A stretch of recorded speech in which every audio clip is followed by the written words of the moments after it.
বর্তমান সময়ে জনপ্রিয় রোমান্টিক জুটি তৌসিফ মাহবুব ও নাজনীন নাহার নেহা। দিন দিন বাংলা নাটকের জনপ্রিয়তা বেড়েই চলেছে। সেই ধারাবাহিকতায় আবারও নতুন নাটক নিয়ে হাজির হয়েছেন জনপ্রিয় এই জুটি।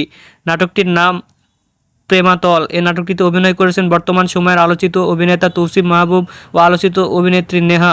এই নাটকটি রচনা ও পরিচালনা করেন হাসিব হুসাইন রাখি। নাটকটি খুব শীঘ্রই সিএমবির ইউটিউব চ্যানেলে ঈদে মুক্তি পাবে। আপনারা দেখতে চাইলে অবশ্যই ঈদে সিএমবির ইউটিউব চ্যানেলে চোখ রাখুন এবং নিয়মিত নতুন নতুন নাটকের আপডেট পেতে হলে অবশ্যই চ্যানেলটিকে সাবস্ক্রাইব করে রাখুন। পরবর্তী ভিডিওর জন্য অপেক্ষা করুন।